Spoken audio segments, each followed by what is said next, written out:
What is up, guys? Dad Dash here, and it is another beautiful Wednesday, and I'm out, and I thought I'd speak to you today, and wanted to kind of just talk with you here for a minute about something that I think every Dasher gig worker needs to absolutely consider, and that is this. Listen, on YouTube, number one, the first thing I'm going to tell you, as a YouTube creator, I'm going to tell you that we as YouTube creators are always trying to figure out how to create content that you're going to watch. 2, controversy creates clicks. 3, information gets skewed being brought to you to try to create a flow of material that's going to bring clicks and watches to a channel. And as anyone who's creating for YouTube is going to be interested in obviously bringing content to their viewers, and it's kind of there's really no responsibility of a YouTube creator to even be accurate, right? So we have to kind of police ourselves.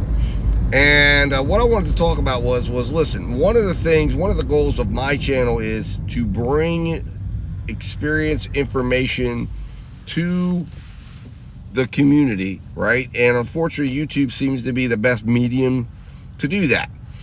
And my goal in doing that is to share my information and experience, and my hope is that then other people out there through either comments or other creators will in turn respond to whatever I'm talking about and share information with me. So when I hear other creators out there bringing information out, I feel like it's absolutely the responsibility of every creator out there to create a conversation. And to me, the conversation that's been going on now for the last few months has been addressing how to make money in the gig world. And one of the ideas that's being promulgated out there, that's being pushed, is follow DoorDash, do what DoorDash wants you to do, sign up for DoorDash programs, and DoorDash will magically make money appear in your account. And while this is good for DoorDash, it's really not a sound strategy for anyone out there who wants to do this in the long term. And I'm not really speaking to the short-termers out there. And short-termers will be people that, hey, they do this a couple hours a week. Maybe they want $50 to go to the bar. They want $50 to go on, a vacation. Or maybe they have a spending goal in mind. So they go out, turn on their apps, and it's like, whatever. I'm just trying to make money right now. I got an hour or 2 hours to work. I don't really care how I do it. I just want money to magically appear in my bank account when I get done with this shift or on my Dasher Direct card, and then I can go get what I need and move on and down the road, and I'm doing whatever else I'm doing with the rest of my life. And they're what I call the 1%er. They're doing this 1% at a time, and 99% of the time they're doing other stuff to earn money. I'm talking to the 1% reverse, the people that are doing this to try to make money, and the income from gig work represents the largest portion of their income streams. And that's who I'm talking to in this video. And if you want to do what I'm talking about, of course, and you're not one of the people that are doing this full time, of course you can do this and you can put the time in, and I think you're going to see dividends pay out. But what I'm talking about here is this. The true key to making money is understanding your market. And one of the problems with coming to somewhere like YouTube is creators kind of talk about what they're doing as if it's going to work everywhere. And they tell them what they're doing, how they're accepting orders, what their order acceptance guidelines are, and they're like, I'm doing this, and I'm getting this, and I'm getting order X and Y and Z. But the problem is that gig work is 100% market-based. So if you want an edge, you've got to understand your market. You've also got to go out and find out how other people are doing it, so you have a wealth of information and sources of information that you can pull on once you start to understand what your market is like.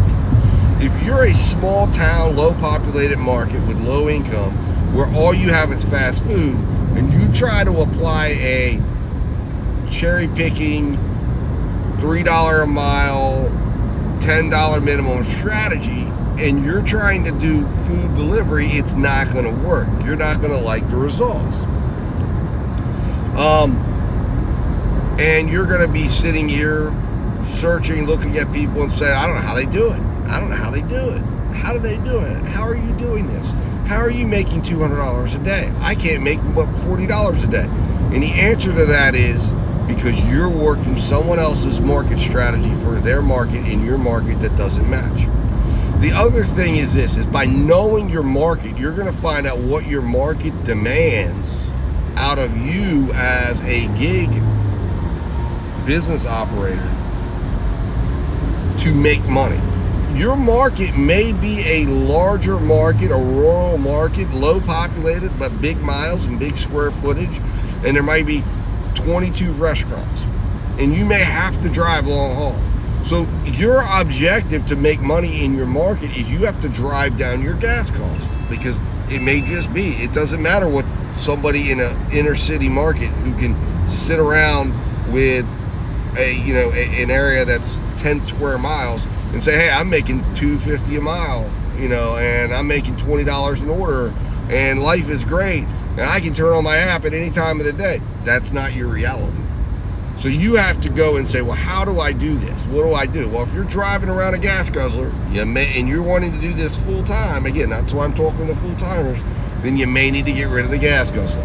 You may need to drive a Prius. My market requires you to drive. I would love to be able to say I'm a $2 a mile market. Not my main market, I'm not. There is a market I can go to, and I can push $2, $2.50, $3, right? But that market is far away from me. It's 20, 25 minutes away. It's not necessarily convenient, and it's not always easy to get into. So therefore, the market I'm going to end up working, I know that I need, to have the ability to control and limit and lower the cost it takes for me to drive my car. And I needed to drive down my gas mileage. So what did I do? Because I knew I was doing this as a main driver of my income, I went out and I traded my car. I got a Prius. I drove down my gas costs, and now I can drive more, okay, when I need to. I'm still going to try to limit my miles as much as I can, but I understand I got to drive $1.30, $1.25, $1.05. Now, I don't go under $1. I don't have to go under $1, but I'm driving sub $1.50 most of the time when I'm in my main market. And knowing that, I knew I needed to get my margins lower. So I had to go out and find a car that could help me do that and cut my cost and expense. So understanding your market and what it demands of you is key. Basically, what I'm saying to you is this. There is no shortcut. There is no magic program.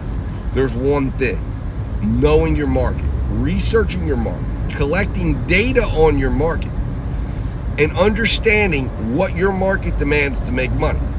Anyone that tells you that it's impossible to make money or be profitable is not telling you the truth. They're just telling you that they haven't taken the time to figure it out. And most dashers, most gig workers are not taking the time to figure it out. Probably most YouTube creators aren't taking the time to figure it out. And if your focus is on YouTube creation, you probably don't have the time necessarily to figure it out. So you've got to do that. If you're serious, if you're somebody who's sitting here watching these videos, you've got to figure out how to figure out your market. And what I'm going to tell you, and again, I'm not telling you this because I'm not selling you anything. I have offered and put on offer, and I have sent it out to other people free of charge, asking only that you support my channel and hit subscribe, and that's it. And I don't know if you do, you don't after I give it to you. But if you want to be able to interact and you want to see videos and you want to see whatever other things that I've got that are going to be linked in with the sheets that I provide, becoming a subscriber and being up on what's going on with the channel is always going to be in your favor. But you've got to go out and you've got to figure out how you can collect data on your market, and then how you can then analyze that data. to be able to tell you what you need to know about your market and what you need to know about how your market works, and then you need to be able to take that and put that towards a strategy. The second prong is you need to understand the various strategies that are going on out there. And it's not really hard to find, but you go out on YouTube and you need to watch various creators from various different markets. Watch a small market, watch a large market. And you need to be able to consume that information so that you can then come up with your own plan. And the third factor is making it your own. Do not go out and try to do what I'm doing. Don't try to do what any other creator is doing. You've got to do what you're doing, and you've got to take everything you're learning, and you've got to say, I'm going to make it my plan. I'm going to change it up to work for me. Copycatting doesn't work. Never will work. You're doing something else that somebody else is doing. And then the other issue is you're not going to be able to make the necessary adjustments. If you think there's a step 1, 2, 3, 4, 5, and then you do all those things and magically you're successful, it's not going to happen.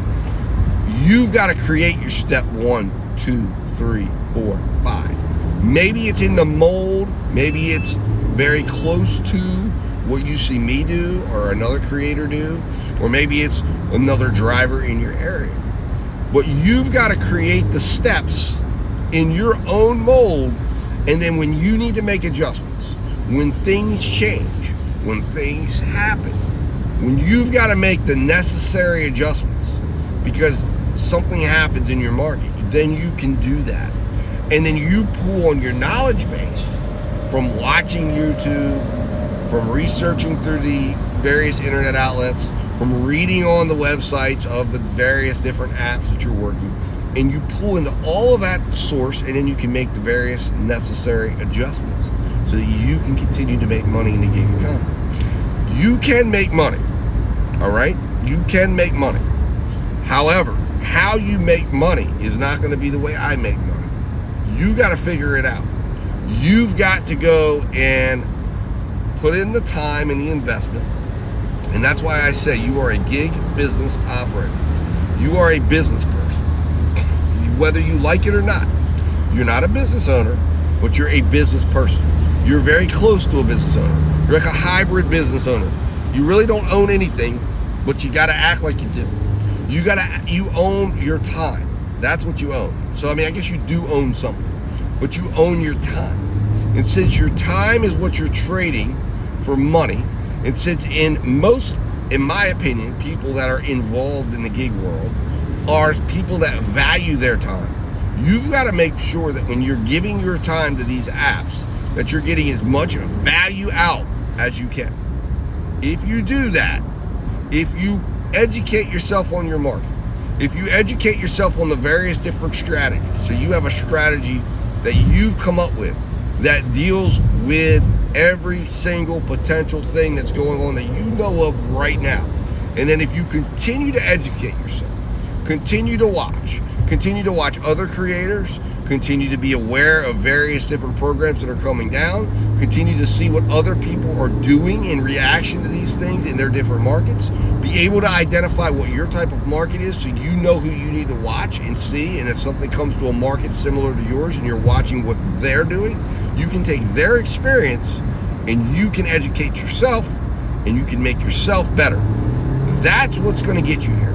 Now, again, I'm being very careful. I'm not telling you to cherry pick. I'm not telling you to be a top dasher. What I'm telling you is know your market.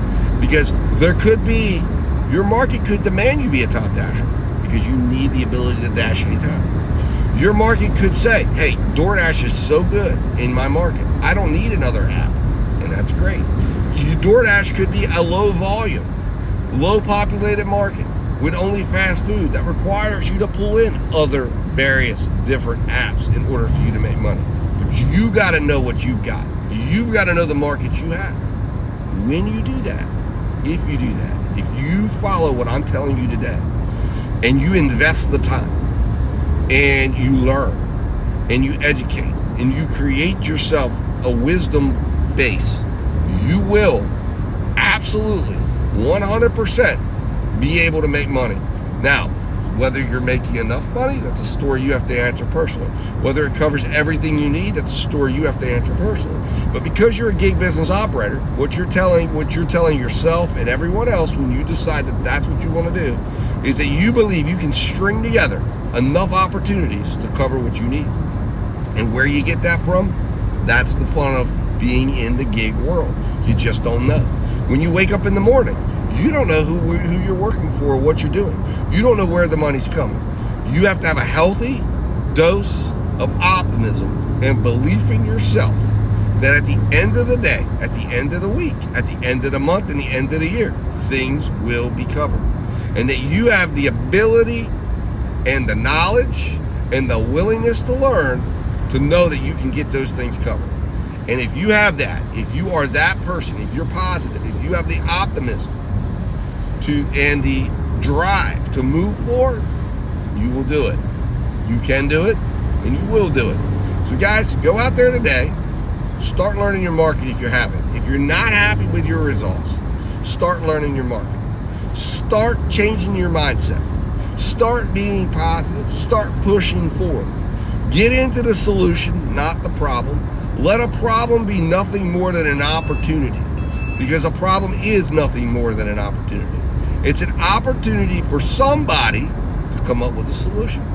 And if it's your problem, you got to be the one to come up with that solution. And the solution is there. Go find it. Anyways, guys, I'll leave you with that today. I wanted to just come up with that because to me, I think we get into the negative areas. We get divisive. We get divided. We're not divided. We're not divisive. We are all on the same team in a sense. We all have the same goals when we're out here, and that is to make money. And together, guys, figuring it out, figuring our market out, going out and making our plans, you and any other gig worker that's watching this and follows this will get where you need to be. Thanks for watching, guys. If you just found this channel today, hit that subscribe button. Lots of great, interesting content coming out, and things I'm going to be covering. Hit that like button, share this video, and guys, stay profitable, stay safe, and as always, I'll be talking to you very soon.